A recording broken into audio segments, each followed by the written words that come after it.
फिर तालियों के साथ मैं विश्वास भाई आपका स्वागत करता हूं। राजनीति आपको विरासत में मिली है, यूं कहें घुट्टी राजनीति की। कैलाश जी, उनका पूरा पारिवारिक विरासत, राजनीतिक विरासत। अभी आप सहकारिता और खेल एवं योग कल्याण दोनों देख रहे हैं। और स्वामी विवेकानंद जी ने कहा है कि युवा वह होता है जिसके हाथों में शक्ति, पैरों में गति, हृदय में ऊर्जा और आंखों में सपने होते हैं। प्रदेश का युवा भी सपने देखता है कि वो खेल के माध्यम से आगे बढ़े, नौकरी पाए, प्रदेश का नाम रोशन करे, देश का नाम रोशन करे। पहले कहावत होती थी कि पढ़ोगे लिखोगे तो बनोगे नवाब और खेलोगे कूदोगे तो बनोगे खराब। खेल एवं योग कल्याण मंत्रालय का कहीं ना कहीं दायित्व ये होता है कि इस कहावत को बदल दे। कहीं ना कहीं युवाओं के वो सपने कि उनको खेल के माध्यम से नौकरी मिल जाए, खेल के माध्यम से उनका करियर बन जाए, वो पूरे होते हुए सही तरीके से दिखाई नहीं देते। आप इस दिशा में क्या कार्य कर रहे हैं? देखिए, आपने बहुत अच्छी बात बोली कि यदि इस समाज को, इस राष्ट्र को आगे बढ़ाना है तो हमें युवा को व्यवस्थित करना होगा। और यदि हम युवा को व्यवस्थित करने की बात करते हैं, उसको संस्कारित करने की बात करते हैं, उसमें संयम और अनुशासन की परिपूर्णता की अपेक्षा करते हैं, तो उसमें खेल एक बहुत बड़ा एलिमेंट है, बहुत बड़ा वर्टिकल है, जिसके माध्यम से हम युवा को या व्यक्ति को व्यक्ति से नागरिक बना सकते हैं। व्यक्ति से नागरिक बनने की जो प्रक्रिया है, उसमें जो 3-4 आयाम है, शिक्षा है और उसमें एक खेल भी बहुत बड़ा आयाम है। ये बात भी सही है, आपने बहुत अच्छी बात बोली कि पहले यही कहावत थी कि पढ़ोगे लिखोगे तो बनोगे नवाब और खेलोगे कूदोगे तो होगे खराब। पर ये परिवर्तन आया है और मुझे इस मंच से कहते हुए कहीं संकोच नहीं है कि इस परिवर्तन को सबसे तेज गति से या सबसे दमदार तरीके से यदि स्थापित किया है तो वो इस देश के यशस्वी प्रधानमंत्री नरेंद्र मोदी ने किया है, जब उन्होंने इस देश में ये सुनिश्चित किया कि खेल भी हमारे समाज का एक बहुत बड़ा महत्वपूर्ण कदम है। पहली बार कोई प्रधानमंत्री ऐसा हुआ जिसने अपने सब प्रोटोकॉल को तोड़ते हुए, यदि हमारी इंडियन क्रिकेट टीम फाइनल नहीं जीत पाई तो वो ड्रेसिंग रूम में गए और हमारे खिलाड़ियों की हौसला अफजाई की। पहली बार कोई प्रधानमंत्री है जो रात में 2 बजे भी 7 समुंदर पार कोई खिलाड़ी स्वर्ण पदक जीतता है तो 2 बजे 3 बजे भी वो उसको फ़ोन करके उसकी हौसला अफजाई करते हैं।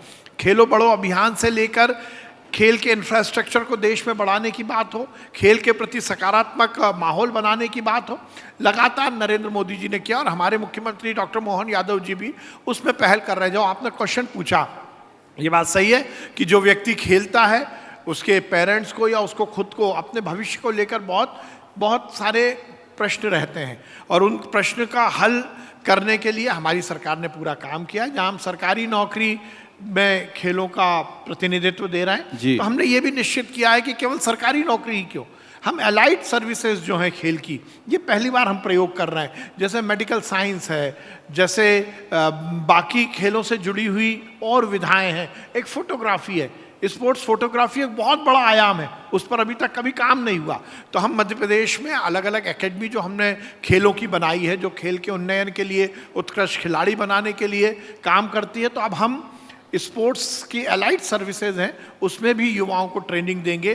तो खेल के माध्यम से जो अच्छा खेल रहा है, जो उत्कृष्ट खिलाड़ी है, उसको सरकारी नौकरी तो मिले ही मिले, प्राइवेट सेक्टर में भी जॉब मिले, पर उसके साथ साथ वो नौकरी देने वाला भी हो, वो बिजनेस में भी आए, वो जो हमारे खेल से जुड़ी हुई और अलाइड जो सर्विसेज हैं उस पर भी अच्छा काम कर सके। इस पर हम काम कर रहे हैं, रोजगार युवाओं को मिले, ये हमारी प्राथमिकता है। तो एक नीति बनेगी जिसमें बाकायदा सरकारी नौकरी और अलाइड सर्विस जो आप बोल रहे हैं उसमें मिलेगा और उनके लिए स्थान आरक्षित रहेगा। तो एक खिलाड़ी का करियर बहुत छोटा होता है, वो युवावस्था में ही शुरू होता है, मतलब किशोर अवस्था में शुरू होता है और युवा वय में वो खत्म हो जाता है, क्योंकि वो खिलाड़ी की उतनी उम्र है, उसके आगे हर कोई तो सचिन तेंदुलकर, विराट कोहली बन नहीं सकता कि उसके पास रेस्टोरेंट्स भी हों और इतना पैसा आ जाए कि आगे की चिंता उसको नहीं करनी पड़े। नहीं, हमने अभी पीछे मेरे मंत्री बनने के बाद हमने जो हमारा पुराना बैकलॉग था उसको पूरा कर दिया। सरकारी नौकरी जो थी हमने दे दी, पुलिस में भी अब हम नौकरी दे रहे हैं।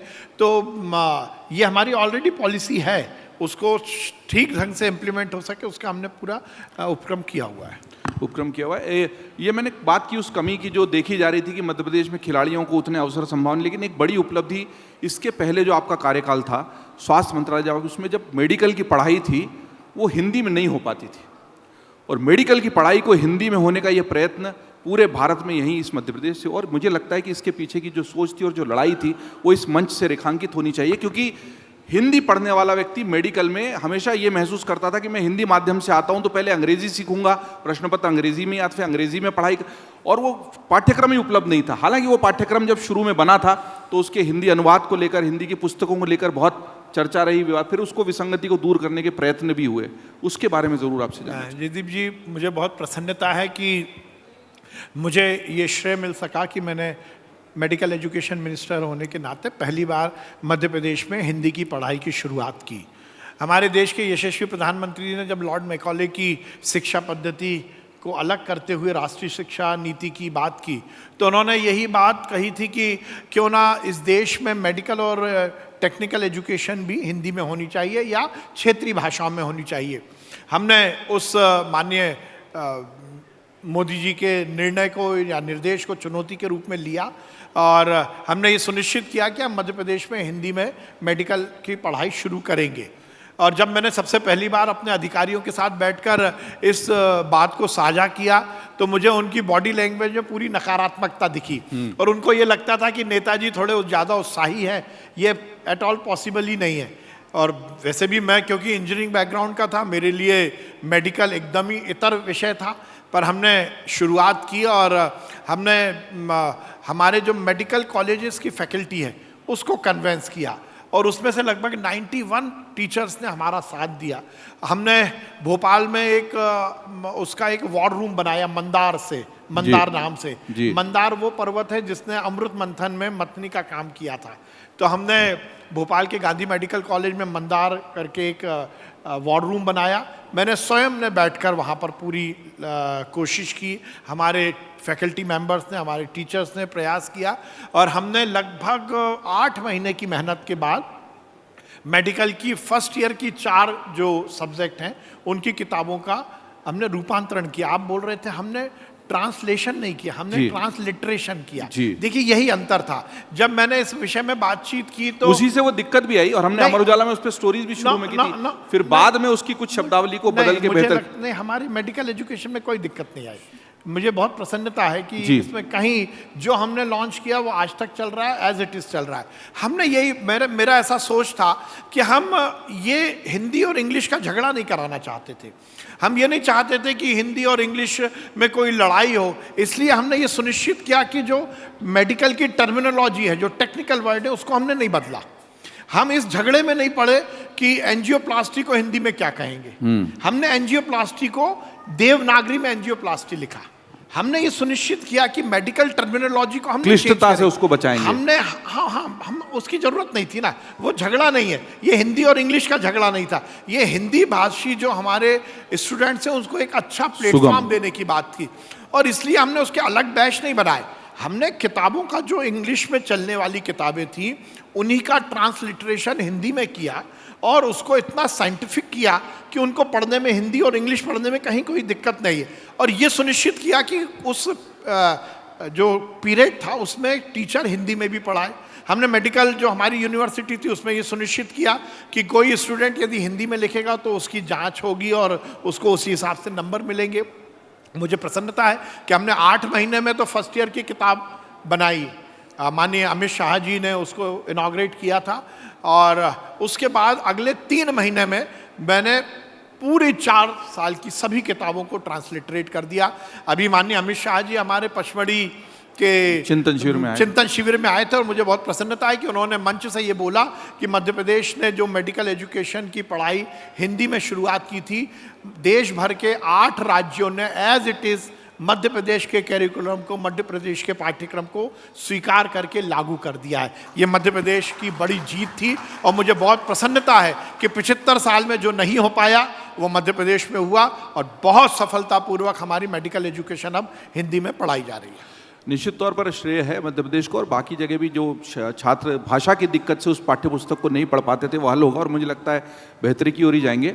अभी उत्कर्ष जब शुरू में परिचय दे रहे थे तो उन्होंने कहा आपके वीडियो वायरल होते हैं, मंदिर के बाहर कोई अचानक से मिलता है, उसकी आप मदद कर देते हैं, आपके वो वीडियो भी वायरल होते हैं मदद वाले। और कुछ बयान आपके विवादों वाले, जब कुछ हिंदुत्व की बात आ जाए, आप मध्य प्रदेश में बैठकर सीधे नेता प्रतिपक्ष पर हमला कर देते हैं, कांग्रेस पर हमला, फिर वो भी वायरल हो जाता है। तो ये जो हिंदुत्व को लेकर आपके बयान आते हैं, ऑपरेशन सिंदूर के दौरान भी आए, उसको लेकर भी मैं ज़रूर आपसे जानना चाहूँगा। अभी अभी मुख्यमंत्री जी मंच पर थे, उन्होंने भी कहा कि मध्य प्रदेश की धरती से ही राहुल गांधी जी ने वो बात कही जो उनको नहीं कहनी चाहिए थी, कि नरेंद्र और सरेंडर का उन्होंने तुकबंदी करके ऐसी बात कह दी, जबकि भारत ने ऑपरेशन सिंदूर में कहीं से कहीं तक सरेंडर नहीं किया, और काफ़ी कड़े शब्दों में मुख्यमंत्री जी यहाँ पर उस पर बात अपनी कह के गए हैं। अब कौन से बयान आप बोल रहे हैं मुझे याद नहीं है, पर देखिए, हम ताकत के साथ कहते हैं कि हम हिंदू हैं, और मैं ये केवल ताली बजवाने के लिए, राजनीतिक लाभ लेने के लिए बात नहीं करता।